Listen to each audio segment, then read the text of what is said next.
Obielika 250 TV, we educate, inform and entertain.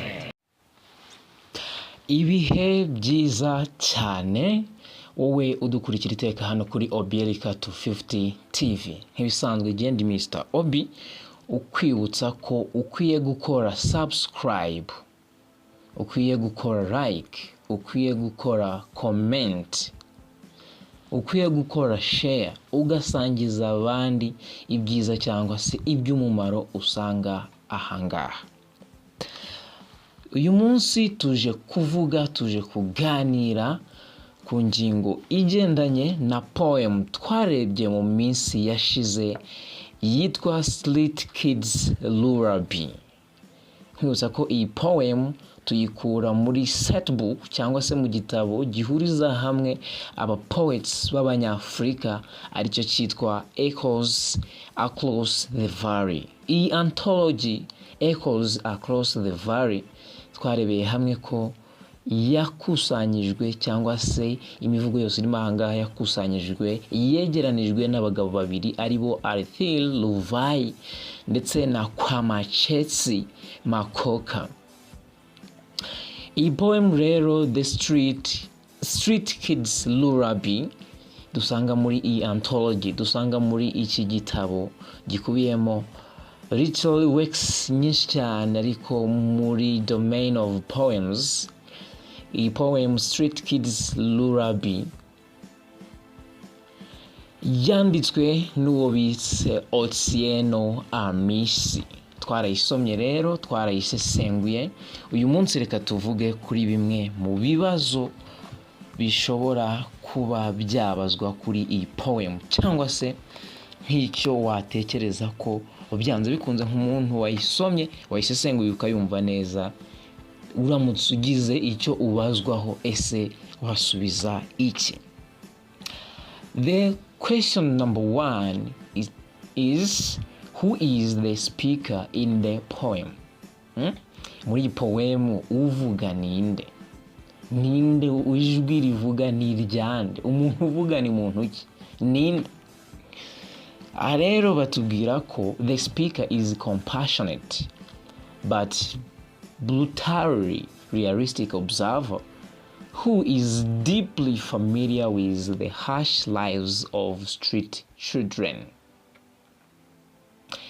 Aha barakubwira ngo uvuga n'umuntu uri compassionate. When we say compassionate, iyo tuvuze umuntu uri compassionate bisobanuye umuntu byanze bikunze afite impuhwe, afite ari sympathy, someone who is so sympathy but brutally realistic observer. Ariko uwo muntu ukuri akureba mu kuri kwako cyangwa se akurebera mu nguni yako.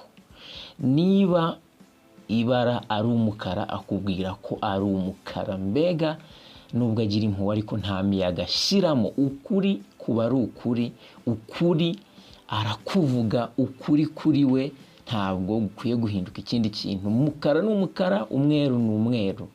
Mbega nubwo agira impuhwe ntabwo yiteguye kubeshya umwana wo ku muhanda ngo amubeshye ibintu bimeze neza kandi bitameze neza. Niyo mpamvu bamwise compassionate but brutally realistic observer who is deeply familiar with the harsh lives of street children.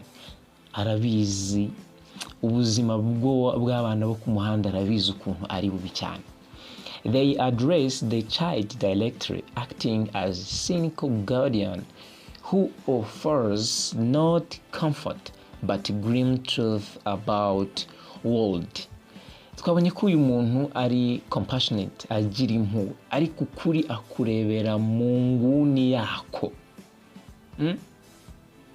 Gusa ikindi batubwira ko they address the child direct, no kuvuga adaciye ku ruhande, adashizemo imiyaga, abwira umwana cyangwa se yereka umwana ukuri kw'ibigomba kumubaho. Acting as a cynical guardian, ngo agaragara cyangwa se akora nka cynical guardian. When we say cynical guardian, no kuvuga guardian murabizi ko nureberera cyangwa se nk'uwactinga mu cyimbo cy'umubyeyi. Of course cynical guardian ni ukuvuga ni wa mubyeyi cyangwa se ni wa ureberera umwana utiteguye kuba yabesha umwana, abwiza umwana ukuri kose gushoboka. Uyu rero uyu speaker wacu yafashe umwana wo ku muhanda amubwiza ukuri kose kubigendanye n'isi iri hanze ahangaha imutegereje. Ngayo nguko kubigendanye n'iki kibazo cya mbere, who is the speaker in the poem. We have question number 2. Question number 2, it is, what is the poem about? Ese iyi poem yacu iragaruka ku kiribanda ku what is the poem about? The poem is about brutal and hopeless reality faced by street children. Mbere na mbere bakwibutsa ko iyi poem igaruka ku kigendanye no kutagira ikize, ku kigendanye n'ubuzima bubi n'imibereho mibi bijyanirana n'ukuri ko kutagira icyizere cy'ubuzima. Birumvikana of course abana bo ku muhanda cyangwa se umwana wo ku muhanda ahura nabwo, ni situation yiberamo n'ubuzima yiberamo. It contrasts the innocent need of children for safety and dreams with a cruel environment of neglect, exploitation and societal failure that defines their existence. Turebeye kuba iyi poem igaruka ku buzima bubi. When we say brutal, this term brutal actually means ruthless, cruel or vicious or fierce or heartless or unhuman. Mbega ni ubuzima bubi, ni ukubaho nabi bijyanirana no gutakaza icyizere aba bana bo ku muhanda bahura nabyo, nibyo biberamo. Bakabaye ari abantu beza bari innocent, ariko environment babamo, isi babamo ntibyumva. Bikomeza gushimangirwa kandi n'uburyo society nayo ubwayo yananiwe cyangwa se itagira icyo ibikoraho ngo iki kibazo kibe cyarangira. This is what is the poem about. Question number 3 is, identify two metaphors used in the poem. Tugarutse ku kigendanye n'iyi ngingo, when you say metaphors is one among figurative languages styles. Figurative language of styles ni bumwe mu buryo bwifashishwa n'abanditsi mu kugira ngo imvugo yabo igume iri icyo twabonye nkaho ari figurative language rather than literal language. Ntahite yerura ngo kubwire icyo ashaka kukubwira, ahubwo agasa nk'uca ku ruhande cyangwa se kwifashisha ubundi buhanga. Iyi mizimizo rero ibiri batubwiye ariko yo mu bwoko bwa metaphors. Twibuke ko metaphor is the direct comparison without using comparison words like same, as well as, and so on and so forth. So metaphors rero iya mbere batubwiye ni plastic leaves of the steel twigs. This metaphor describes the urban environment. Steel twigs represent metal fences or structures, and plastic leaves is trash caught in them. Together they form twisted the unnatural version of a tree, symbolizing how it provides only artificial and poisonous nourishment. It is plastic leaves of the steel twigs twaribonye muri poem. Utarayireba wayifungura ukaba wakongera ukayumva, bisobanuye cyangwa se mu buryo buhutiyeho umusizi yashatse kuvuga ibisigazwa by'ibiryo ariko biba byakorewe hehe mu nganda. Twabonye ko uyu street kid wacu aho kugira ngo abone ifunguro riri well nourished ryuzuye, ahubwo yibonera cyangwa se yirira these plastic leaves of the steel twigs, arya bimwe mu bisigazwa by'ibyakorewe mu nganda biba byajugunywe ku muhanda, biba byatawe aho ngaho n'abagwiza tunga. The next metaphor is when hyena sits on the judgment throne. Aha umwanditsi yifashishije hyena, impyisi, mu gusobanura mu buryo bwihuse ubutegetsi cyangwa se umuyobozi mubi. This metaphor portrays corrupt and destructive figures in authority, like the city council. Hyena is scavenger. When you say scavenger, it's like saying hunter, known for its cruelty, suggesting that those should provide justice and protection are instead the ones who play on the vulnerable. So ikintu bakubwira ahangaha bakubwira ko when hyena sits on the judgment throne, iyi ni metaphor yihuse kuko bafashe uriya mu city council n'urugero rwihuse baduhaye, niwe ugereranywa ni hyena n'impyisi, the bad authoritative person, nkaho yakabaye ari we ugenera igikwiye, uha ubutabera ababukwiye, ahubwo niwe ugira uruhare mu kwangiza ubuzima bwabo. Twarabibonye uburyo this city council ari we urarana amajoro na nyina w'uyu mwana wo ku muhanda. Twarabibonye. Ese yakabaye ararana nawe amajoro cyangwa yakabaye ahubwo amufasha kugira ngo areke ibyo bikorwa bibi akora, ari nabyo bibyara cyangwa se ari nabyo bituma havuka aba bana benshi cyane bo ku muhanda. Dukomeze na question number 4, which state, how does a society have a hand in the miserable life of the street kid? Tugenekereje iki kibazo mu Kinyarwanda ni nko kwibaza bati ese ni uruhe ruhare rwa society mu birebana no gutuma abana bo ku muhanda bakomeza kubaho ubu buzima twabonye babaho ari bwo bubi cyane. Bigaragara bite, bimeze biti, poem iravuga ite, igaragaza ite uruhare rwa society muri iyi mibereho mibi y'umwana wo ku muhanda. Baratangira batubwira bati the poem clearly blames the society of creating and perpetuating the child's misery. Nta kabuza iyi poem iragaragaza ndetse ikananenga by'umwihariko society ubwo guhora iteka ikomeza cyangwa se ikomeza kugira uruhare ku birebana n'ubuzima bubi bw'aba bana. Hari ingingo zigera muri 3 zifashishijwe. Ingingo ya mbere ishimangira uburyo society igira uruhare mu gutuma abana bo ku muhanda bakomeza kubaho nabi, niyo bise exploitation by authority. No kuvuga inyungu mu buryo buziguye cyangwa se butaziguye ariko ziki z'abanyembaraga. Kubw'inyungu mu buryo buziguye cyangwa se butaziguye z'abanyembaraga, uruhare ni uruhare rukomeye cyane rwa society mu gutuma abana bo ku muhanda bakomeza kubaho nabi. Exploitation by authority. The city councilor, a public official, exploits the child's mother, prostitute by night, showing how those in power directly contribute to the circle of poverty.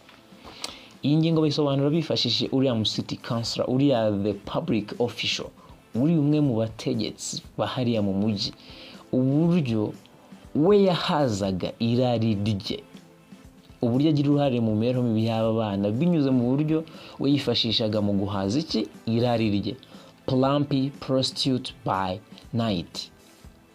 Turabyibuka, twarabibonye muri poem aho yararanaga amajoro, aho yamaranaga amajoro na mama umwe muri aba bana bo ku muhanda, uyu mwana wo ku muhanda bari cyangwa se uyu uyu mu city councilor w'icyo yabaga agamije nishimisha mubiri, atitaye ko uyu mwana w'umukobwa ari warabyaye ku myaka mike 14 yonyine, atitaye ku kuba yari akiri muto, yakomezaga kugenda mukoresha mu birebana n'inyungu ze zigendanye n'ihaza mubiri cyangwa se nishimisha mubiri rye. Ni ikibazo gikomeye cyane rero. Ibi bigaragaza uruhare, uburyo bwa mbere sosiyete igira uruhare mu buzima cyangwa se mu mibereho mibi y'aba bana bo ku muhanda. Indi ngingo ya kabiri igaragaza uruhare rwa sosiyete mu mibereho mibi y'abana bo ku muhanda ni ingingo twise indifference and hostility. Society is depicted as an unfeeling force. The child must prepare for a war against drunken men and hungry mongers, and is offered no mercy, showing they are seen as nuisance or a louse to be crushed rather than a child to be helped. Ukutaringanira cyangwa se ukudahabwa agaciro kangana kakabaye gakwiriye uwitwa mwene muntu ari we wese, ibi bigendana na hostility cyangwa se aggression cyangwa se intambara z'urudaca cyangwa se kwisanga ugomba guhangana n'ibibazo runaka, nabyo birebana cyangwa se bigaragaza uruhare rw'iki rwa sosiyete kubirana n'imibereho mibi y'aba bana. Urugero ahangaha batubwira ni nkaho muri poem babwira uyu mwana ngo prepare yourself for tomorrow, atitegure ku kirebana n'intambara uzarwana ejo. Bamubwira batabasinzi basinze muzahangana, imbwa z'inyagasozi muzahangana murwanira ibyo byo kurya by'ibisigazwa ku muhanda. Mubyibuke neza cyane. Ibi byose nibishimangira iyi ngingo, ariko ikindi dushobora kongeraho dusobanura ingingo ni birebana n'uburyo uyu mwana bamubwiye bati you are allows, and louse cyangwa se this term which is so named the nuisance or allows, twabonye ko bisobanuye agakoko cyangwa se the insect ijya ku mubiri w'umuntu cyangwa se ku ruhu rw'umuntu kubera he or she is not well cleaned, kubera atakarabye neza, toze neza. Tugenekereje mu kinyarwanda allows twayigereranya n'inda. Rero babwira uyu mwana ngo uri nk'inda, to be crushed, izangizwa, ifashwe, irangizwa. Wibuke uyu mwana babibwira, kandi koko nibyo society niko ifata aba bana ngo izangizwa, kandi mu by'ukuri yakabaye ari umwana witabwaho, ufashwa kugira ngo ubuzima bwe bukomeze kubaho neza. Indi ngingo ya gatatu twakifashisha tuvuga kuri iki kibazo cy'uburyo society ifite uruhare rukomeye cyane mu mibereho mibi y'aba bana. We have false promises of charity. False promises of charity ni ukuvuga aba bana bo ku muhanda, cyangwa se hari inkunga, hari ubufasha dusezeranya aba bana bo ku muhanda cyangwa se abandi bantu bafite ibibazo bababaye, ariko yose izo nkunga turazibagenewe koko tuzibagezaho. The mention of dreaming about Mother Teresa and charitable brothers implies that real effective aid is nothing but a fantasy, highlighting the failure of society institutions to provide a meaningful support. Tugiye kureba neza turasanga ko birashoboka ko yenda izi nkunga ziba zigize ziteze zinahari koko zigenewe aba bantu, ariko zihora ziri imaginary cyangwa se zihora ziri mu ntekerezo, kuko hari igihe akenshi unasanga nibyo koko ayo mahanga cyangwa se abagira neza izi nkunga bazitanga, ariko kugira ngo zigere kubo zikwiye kugeraho ugasanga ni ikibazo gikomeye cyane. Asanga ntibikunda, ntibishoboka, ni ikibazo gikomeye cyane. Highlighting the failure of society institution provide meaningful support. Mu by'ukuri ntabwo tubafasha mu rwego rwo kugira ngo tubafashe kwifasha, ahubwo tubafasha society usanga ibafasha by'uwo munsi, by'amaramuko y'uwo munsi. Mu by'ukuri if there is any case of providing this charity, this support, there should be the supportive aid, the supportive and even meaningful aids, if I can say. No byukuri nitubafasha, tugerageze kubafasha kwifasha cyangwa se kubaka uburyo bazifasha bo ubwabo. Niki bishatse kuvuga. Then the last question is, what is the lesson the speaker wishes us to learn? Mu byukuri ni irihe somo utubwira cyangwa se the speaker from this poem ashaka ko twiga?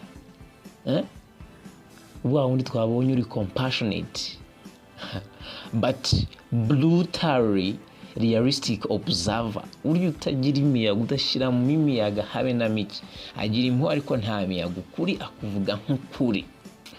Ni irihe somo ashaka ko twiga twebwe tugira umugisha wo kuba twararebeye hamwe iyi poem?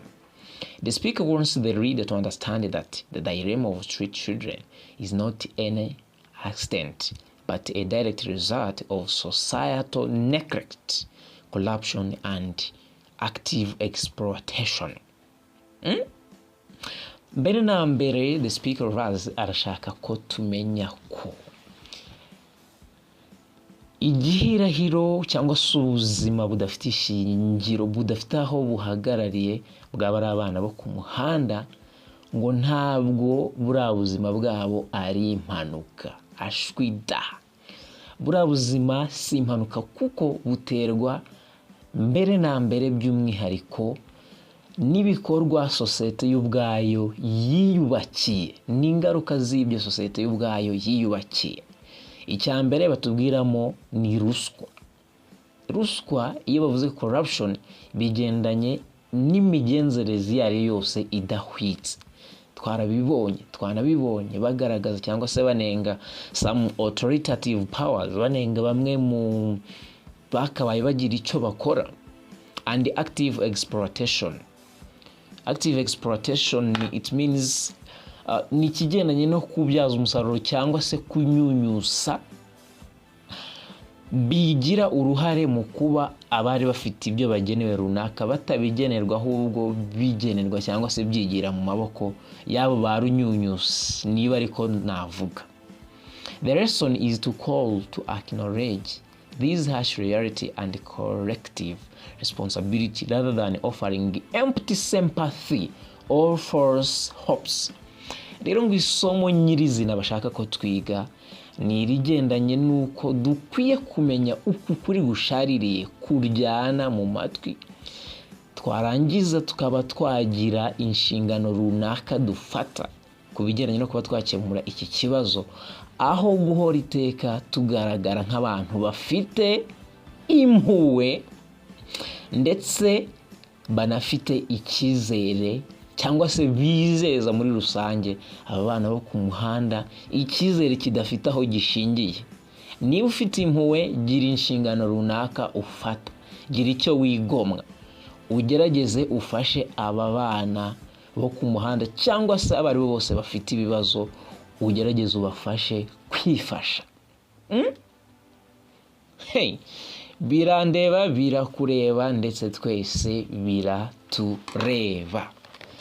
Ngayo nguko rero ni iki ngiki mfite kuba navuga ku bigendanye na some questions about the reading and the comprehension of the poem which is so named Street Kids Lullaby, twarebye mu minsi yashize.